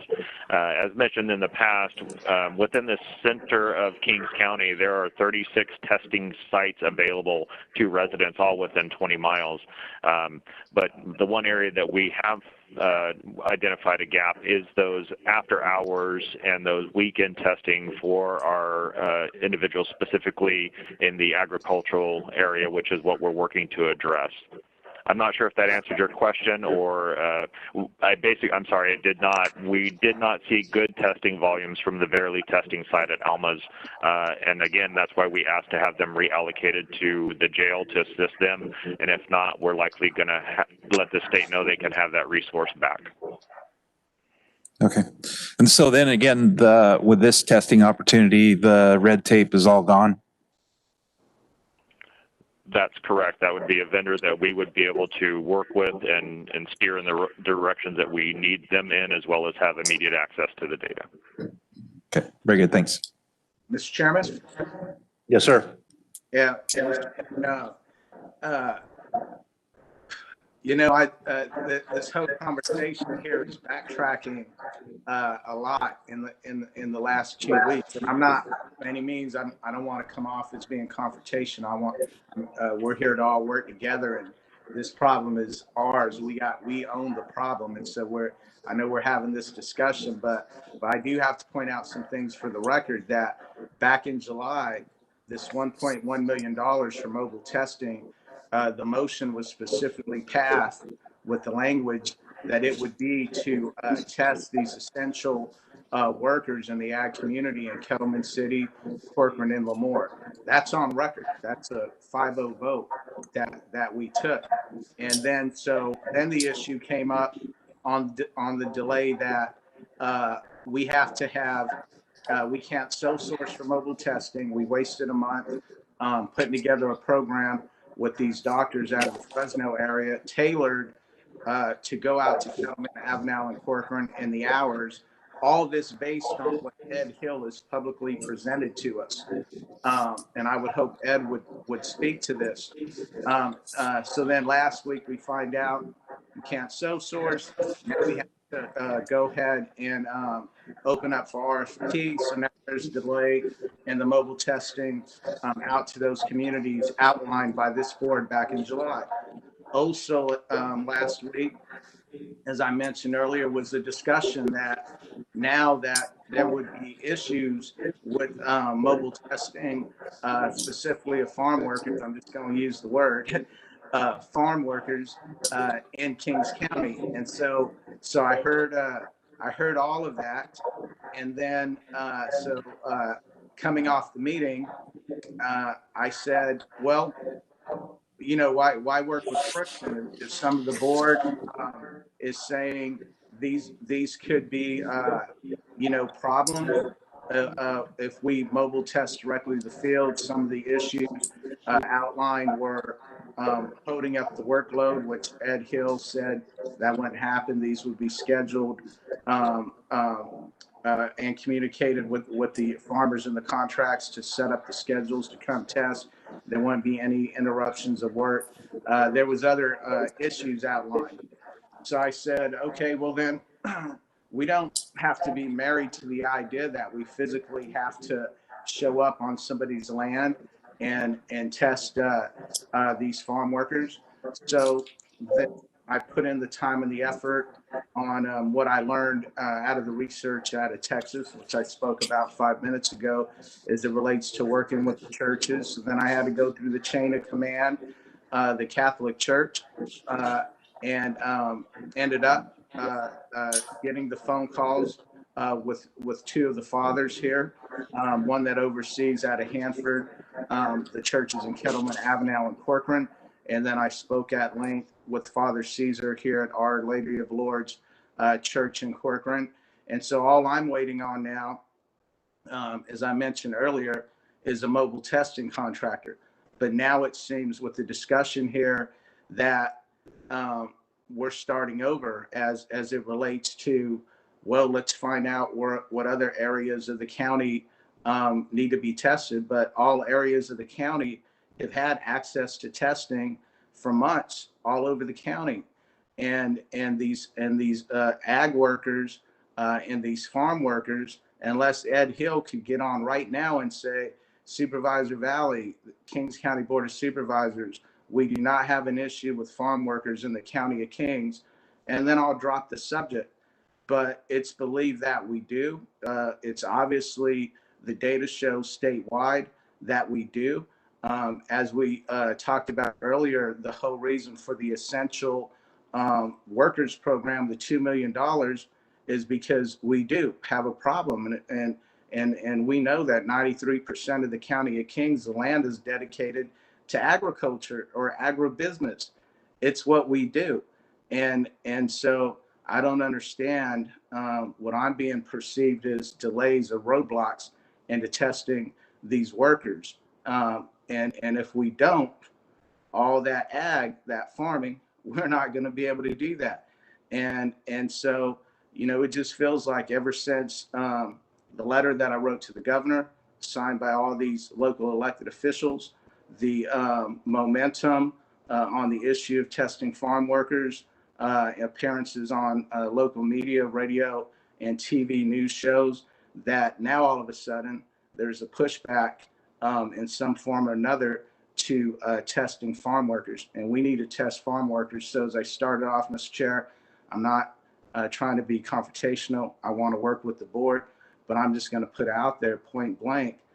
Does this board want to test farm workers? Yes or no? Well, I'm going to answer that right now. It's going to be yes. But if the farm workers, we got a mobile site that's going to be available 10 to 15 hours a day, possibly. We run out of farm workers tests. It should be available for any place there's a problem. All citizens are equal. We need to target the farm workers, make sure they're available, and make sure they're fine. Like I said to Ed, I have no data showing that we have farm workers are a problem because we have zero coming back from contract tracing. We don't know exactly where it's coming from. Ed knows. So that's why I asked that question, because if we're as efficient as we think we're going to be, we'll be done in a week. And I don't want these people to be paid to sit around on their ass. I want to make sure that we got people that when the farm workers are taken care of, the hospital workers are taken care of, the government employees taken care of, our jails, our sheriffs, everybody's taken care of in a timely fashion where they get results within minutes, so we can herd and separate people faster and not wait for the government to come back or the labs to come back with. So I don't think you have a problem here. So we can have a special meeting on Thursday or Friday if Ed's ready, and we can put this in the field and get it started. But I say we target the important areas first, and Ed has those charts. We have nothing. We've got nothing in 6 months targeting an industry that has these viruses. So Ed has that deal, so I want to make sure he understands that he'll be the one that gets this vehicle out where it needs to be in a timely fashion, whether it's Catholic Church or it's Christian churches. I'm not going to pick one church over other, as long as the people are comfortable to come get tested. So I don't think you have a problem here. I just think it was just a question I asked about, we need to get contract tracing in our hands. If we're making decisions that protect people, then give us the damn literature to go with it. Give us the information. Don't just tell us it later in the event. I mean, we've been discussing this since March 19th, and it's coming. Oh, we got a delay. Oh, it's troublesome. Like I said before, it's troublesome not being able to make a paycheck since March. I was very disappointed in that meeting on Thursday and Friday when everybody's laughing and giggling between meetings. They should take that job seriously, and they should want to get people back to work as fast as possible. So use this tool, get it out there, and get people tested so they get back to work and not hurt our economy. Thank you.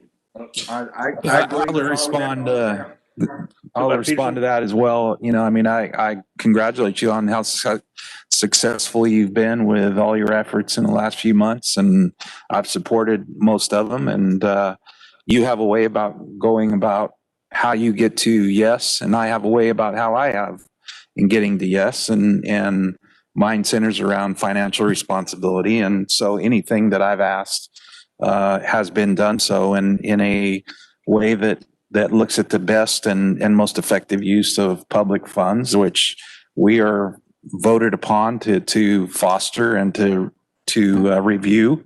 And so my questions differ from yours, but in the end, I mean, I think I've supported much of what you've put forward, and so it shouldn't be taken, I don't think, in the way you've presented it, other than it's just a level of financial responsibility that is inherent in my DNA, and I think it's important that we bring our qualities to this chair, and so those are some of mine. And so anything else, any thought that you have of other motive, I would just encourage you to maybe think more positively.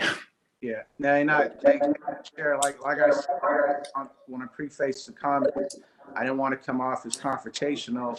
I only made the comment in the essence of time, meaning let's clean up the conversation. Let's be more direct, because even as the RFP went out, and hopefully, I would ask Ed to speak to this here, but the RFP specifically laid out the hours of the availability, and as far as I know, unless it's changed, I believe we directed him always to pursue weekend hours, because again, this whole conversation started off on the testing of ag workers, and at that point it was identified that the weekdays, especially field workers, were not being able to meet Ed's testing time. So, Mr. Chair, for the direct conversation, can Ed Hill come back on, talk a little bit about that, and also let the board know, like you said, Mr. Chair, Ed may have info we don't know. And so a month ago, we voted to direct 1.1 million to the issue at hand as it relates to testing ag workers and farm workers. So let's hear from Mr. Ed. I would like him to specifically give us his opinion. And so we don't waste time and energy, and my time and energy, to keep going down the road with these fathers of the local Catholic Church. I'd like to ask Ed Hill if he believes that will be a valuable resource, of valuable use of these valuable resources to direct mobile testing to reach these ag workers at Catholic churches. Is that something he would like to see with this mobile testing unit that hopefully we have running around in the county very quickly? Thank you, Mr. Chair. Supervisor Valley through the chair. Again, I'll state that, one of the areas that we are seeing the most prevalence of the spread of the disease is in the essential work service or workforce. Again, that's the health and public health, public safety, agricultural and livestock, and food packing industries. When we started the discussions about the testing, my impetus for focusing on those areas were the countywide survey that we issued. And what we learned through that survey was that the hours weren't conducive, specifically the 8 to 5, Monday through Friday, and then no weekend hours available. We went ahead and adjusted the hours in Hanford at the OptumServe site at the day reporting center to include weekends. And then again, the goal of this was to provide a way for those individuals, specifically in the agricultural industry, in the other areas of the county, Avenal, Kettleman City, Corcoran, and Lemoore, opportunities to test in those hours where the constituents had indicated that they wanted the testing availability. So our goal is to put those testing sites wherever it is most conducive for them. And then there was discussion at a couple board meetings a while back about not interrupting workforce, and I made the promise to Chairman Verboen that we would never show up at an agricultural site and interrupt their operations again. That's why it would be important to make the testing sites available after hours and on weekends. What about the issue of testing at the churches, Mr. Hill? Can we be direct? Because I just want to make sure that this is something the board feels it would be positive use of time to continue going down the road to set that up versus testing in the actual fields. Supervisor Valley through the chair, I think testing at the churches would be a great place to start. And then if the testing numbers aren't there, that's the beauty of the mobile site. Then if we can't get the testing numbers that we would expect to see, we have the opportunity to adjust to whatever the community needs are. But I think that would be a great place to start. It's a trusted source. It's a trusted source within the community, and it's access, or it's areas where most people know where they exist. Mr. Chair, would the board be okay with, as a whole, if I continue to go down and tighten that up? Obviously, the last piece of that puzzle to confirm anything would be the getting this mobile testing unit under contract, and once we did that, then we could actually funnel. The Corcoran Church said, hey, if we got a testing unit today, they'd be willing to allow us to test on Sunday and definitely the next Sunday. So I've done enough work to know that it would move that quick. The church, as Russell said, they would use all their resources to help us promote the testing in the form of their newsletters. And the Catholic churches are organized on social media, so they would promote that as well. And again, these are places of a sanctuary that this population trusts and comes to anyway. And I believe we could be pretty successful, just successful as Texas in this program here in Kings County, and maybe we could set a model for the state here. But clear direction, Mr. Chair. Thank you. Yeah, I don't have a problem with the churches doing testing. I just want to make sure that if we don't have the numbers, we move on somewhere else. So that's not a problem for me. I don't know about the rest of the board. I'm not getting anybody shaking their head though. So once we get the contract approved, we'll set out a plan and bring in the churches and let them be ready. And if they can bring in people that need to be tested that have not been tested, by all means, let's go for it. I don't care what church it is, as long as we got a group of people lining up to get tested, so we can get this problem behind us sooner than later. Mr. Chair, I'm sorry, I didn't witness a consensus for the record.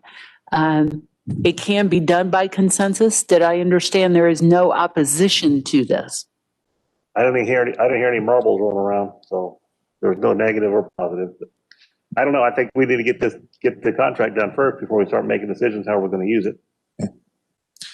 No, I mean, I'll still have the same questions, about wherever it's parked at. Is it, is it efficacious? Is it getting people tested? And that's where you manipulate the mobile testing site to get to where people are. And I just, I have no problem with it. Let's roll. So just to be clear, there is consensus for at least one Sunday worth of mobile testing and reevaluate the success of that program to authorize continued testing on Sundays? I think If there's no one Ed there. Hill and working with the staff and the testing site, their responses, community responses, Supervisor Valley's responses, I think it needs to be light and light on its feet and ready to roll for wherever. If there is an employer that wants to provide this after hours at a shop, a place where workers come to, then we should be there, and that can be, I mean, you may have a list of people lining up saying, hey, could you do this after hours at my shop? Ed, to simplify this conversation, it's just, when we vote on this on Thursday, Friday, or Tuesday, can you come up with a list of targeted areas that we should start with first? And then we can see if we need to continue it, and churches may be one of them. I would like to put it in someone that has the information's hands of where the problem is, so we can get this kiboshed faster. So that'd be something you could do, Ed. I know it changes weekly. So if it's going to be in your control to send this vehicle out wherever it needs to go, you just say, could you add something to this next when we vote on this, that you'll be in charge to go where it's needed, and then Valley can work with the churches to be ready if there is a need there. We can start off 1 or 2 Sundays and figure out which church is the best served to bring people in from the farming community that don't want to be seen in the field getting tested. Chairman Boone, through the board, that's correct. Again, I'm going to emphasize the whole point behind it being a mobile testing site. That's why we were so excited about the Verily testing site, which is a mobile site, but then we found them to be cumbersome and unwilling to change and adapt to the needs of the community. This is the purpose for this program is, we have this stagnant or the stationary site with OptumServe here that will accommodate our hours. We don't have that happening in the other areas of the county, which is why this mobile site's being brought on. And again, the whole point is to put the testing where the testing is needed, specifically in those areas and for those industries where we're seeing the cases. I also want to address, Chairman Boone's comment about we will be able to test a lot of these individuals within a short amount of time. I do believe that, however, that is just a snapshot in time, and there will be need for continued testing until we're out of the woods as far as this virus is concerned. I'm not sure if that answers your question, but just to summarize, yes, we will include language that the site will be moved in accordance to where we see the greatest need. And Supervisor Valley, if there's a need at the church, then you just work it out with Ed, and then he'll get the vehicle there. Well, thank you. Just, obviously I spent a lot of time going down the road for testing directly in the fields for farm workers. I want to make clear to the public, so we don't have the conversation of why Catholic Church versus the Christian Church or the Baptist Church. I just want to make clear the only reason why we're now going, I'm spending the time on Catholic churches is because I've learned that population that you could reach in the fields, you could reach them even better at the churches. And again, that's actually the #1 go-to in Texas, and the fields are #2. If it were just up to me, we would already be in the fields. But I'm hearing that there were concerns about that. So I'm not married to that idea. That's the only reason we're now at the Catholic Church. And so it's like anything else. And I'm glad you brought it up, because you're kind of playing devil's advocate here for me. The last thing I would want is next week to hear all these complaints. Why is the Catholic Church just getting this resource? What about my church?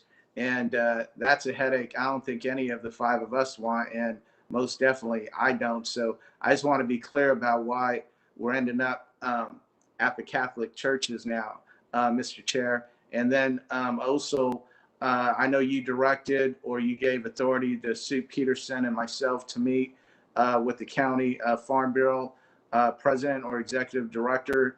And I know I didn't. I don't know if Sue Peterson did, but I didn't, because I dropped the whole idea of going directly out to the fields. I let that go and then switched over and spent my time with the chain of command at Catholic Church. But you're right. If anyone else says, hey, we would like this at my shop, then that's probably still a possibility that farmers, either through the Farm Bureau or just your close relationships with your fellow farmers, by all 4 of you, can reach out and say, hey, can we set up mobile testing here at my job site? And that would be awesome, Mr. Chair.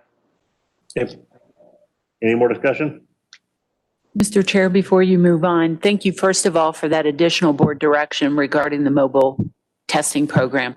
Given that you have a quorum present, would it be all right to query whether the supervisors are available for a Thursday or Friday special meeting so that staff can target their resources to meet your needs? I'm good. We can check though. Is one day better than the other? I'll start it off, Mr. Chair. If Thursday works better, I'm good on Thursday. I'm good Thursday or Friday. Greg too. Vice Nance. I'm busy in the morning, but afternoon. So time wise. Very good. Very good. And maybe not, and I might not be available on the 28th, but the 27th. Thursday at 1:30 sounds pretty good. Correct. Yeah, because we have a South Fork Kings policy meeting that I'm not sure how long it's going to take. We're gonna start. We're gonna kick it off at 8:30. Oh, you'll be done.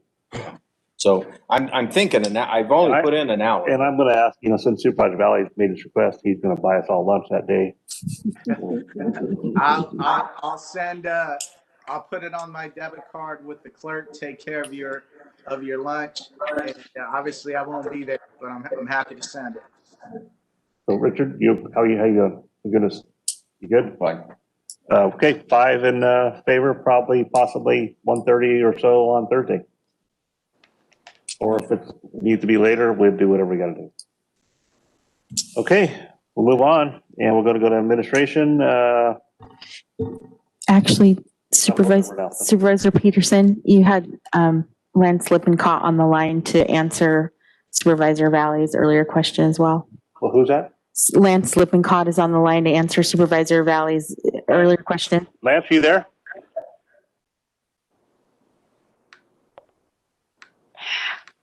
There he goes. There we go. Good morning, Mr. Chairman and supervisors. Just want to provide a quick update in response to Supervisor Valley's question. We did receive a massive amount of applications on the first day it was open. We're working through those right now. We are rolling out the first $250,000 today in awards. What's kind of interesting is we received applications actually from San Luis Obispo, Fresno County, and Tulare County, all for our Kings County program, so we're cycling a lot of those out. We are encouraging people still to put in. There's a lot of folks that think that just because they didn't get it in on that first day, they're not going to be considered or anything like that. We are still working through those. Last night we knocked off about midnight. We are going to hopefully put out all the ones that we have currently as late as next week. As of now, it looks like the need is pretty well established. I can say Two of the businesses that were called yesterday actually broke down in tears when they heard that they were going to be awarded funding. So it has been hugely positive. We are asking everyone's patience. We've pulled most of our staff off to process these as quickly as possible. Still, it is time consuming. So we are asking folks patience. Those that did submit improper or incomplete applications, we are working with them one-on-one to get those corrected and in. We understand that, you know, a lot of folks haven't written grant applications or assistance applications, and we want to help them as much as possible so that they can get a proper one in and access this funding that they need. I'll keep it short. If there's any other further questions on the program, I'd be happy to answer. Thanks, Lance. Any question or comments for Lance? Nope. Richard, you okay? Yes, Mr. Chairman. Good update. Okay, thanks, Lance. Keep up the good work. Okay, we'll move on now. We're going to go to board member announcements and reports. Supervisor Peterson. Nothing. Supervisor Valley. Good to go. Thank you. Supervisor Fagundes. No, nothing. Supervisor Neves. Last week, Mr. Chair, mainly because of the heat and humidity, we had a little animal mortality problem, lasted a couple of days. There was a emergency declaration signed by myself. I want to thank Amanda and Melanie for working on the proclamation as well as the press release. It was somewhat short-lived, only a couple of days, but then everything's back to normal come Friday, last Friday, and so there's no need to extend it. So I just wanted to let the board know that I did sign that, and it was in force for until today. Good. And I think all of the industry was able to endure that. I'm glad that the heat and humidity did not last longer than it did. Because if that would have been an extended event, it would have been catastrophic. But the way it was, it worked out reasonably well. So, and Jimmy Hook did a great job, Ag Commissioner, and everyone else involved in this process, as well as Baker Commodity, the local render. So, thank you, Mr. Chair. So thank you. Appreciate that. We'll move on now to board correspondence. Rebecca. There's no updates in correspondence, upcoming events. We do have as a reminder, the Chamber of Commerce Public Safety Appreciation Luncheon event on September 25th. Upcoming agenda items, there's a number for next week. We have the COVID-19 update. We'll have the special meeting for the COVID testing contract. There will be a Mask Up Central Valley campaign agreement with Central Valley Community Foundation on September 1st. Public Works will bring an amended lease of Burris Park. They'll bring a contract award for the Sheriff Operations Building. They'll also bring a road shredder purchase agreement item. From Finance, there'll be a resolution to provide a dry period financing and requesting property tax jurisdictions. Also adopting the fiscal year 2021 property tax rates. From the Human Services Agency, the Fourth Amendment to Champions Recovery for the Whole Person Care Pilot Program, an agreement with the King's Commission on Aging for the Child Care Resource and Referral Services, and actually it's not Commission on Aging, it's Community Action Organization. From JTO, a contract with Teeter for inspection of the One-Stop Job Training Center. From the Ag Commissioner, we'll have the 2019 crop report before your board next week. Also, from the District Attorney, there'll be a Mass Victim Casualty Mobile Command Center item. And then the budget hearings are scheduled for September 14th. Thank you. We'll move on now to closed session. Personal matters, Government Code Section 54957, Public Employment, Title Fire Chief. Ms. Counsel, you adhere of, do you see any reporting out? We will not be reporting out after the meeting, but the matter may be brought forth at next week's open agenda. Okay, thank you very much. This meeting is adjourned until September 1st, 2020, 9 a.m. And I believe we have 2 meetings this afternoon, right? IHSS and Housing Authority? No, nothing. It's on my calendar. I didn't take it off. Thank you. This meeting is adjourned.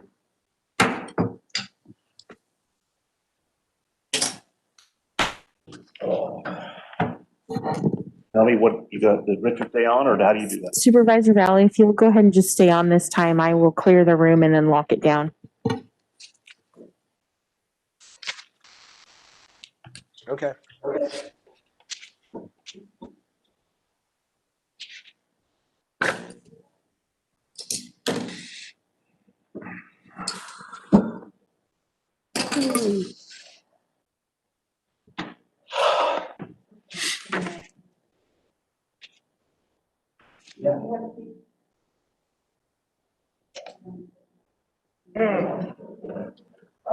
You shaking pistachios yet? No, Not yet. not yet. No, he's gonna start, Nichols is gonna start, right around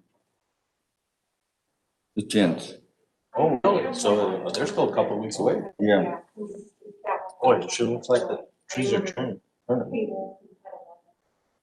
My neighbor Avila there, Leroy Avila, Barbara, they don't have, it's like not much of a crop on them. Yeah, no, there's some fields that don't, and then some fields that look like they're just. Yeah, you're loaded. right, because I passed You know? one, what was it, yesterday? And I looked at, Yeah, and they're loaded. you don't know if they're blanks or not, but till you get them Well, shipped. But She's she's moving off all of her shakers already. oh, is she moving Yeah, out? she moved them last week. Yeah, no, I see a lot of stuff moving, and the almonds are still moving hard. Pistachios seem to be. Yeah.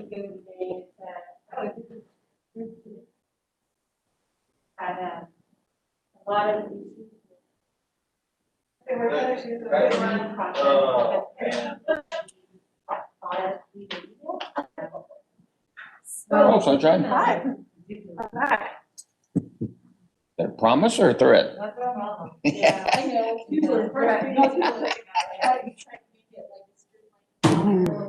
When I call them on the phone and they see my name on the caller ID, I can hear their eyes roll. Oh, God. I hear people gasp. But I get it. We all get a lot of emails.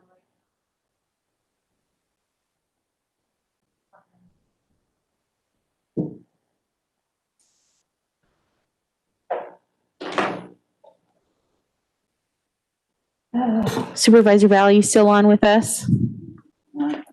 Bar. No. A granola No, crunch bar. I'm trying to say manager to run around a block. There you go. There you go. You should carve it. You should carve it. Okay, good deal. I've got everybody else expelled and the meeting is locked, so you guys should be good to go. I think everybody, But few aren't we people on, stepped out for break. Melanie, Huh? aren't we Yeah. on YouTube Live still, though? Yeah, I need to yeah, thank you for catching that. I need to figure out how to turn that off. Okay. Our closed session would be streaming on YouTube. That would be very bad. Yeah, that way it might have been easier just to close everything. I know. I'm not. I don't feel comfortable doing that. Yeah. I'm good. Richard, I'll go. Yeah, I'll go ahead and send you. Yeah, I'll go ahead and send you. Oh, wait a second. Here it is. If it makes everyone Okay. let's just hang up. You know? No,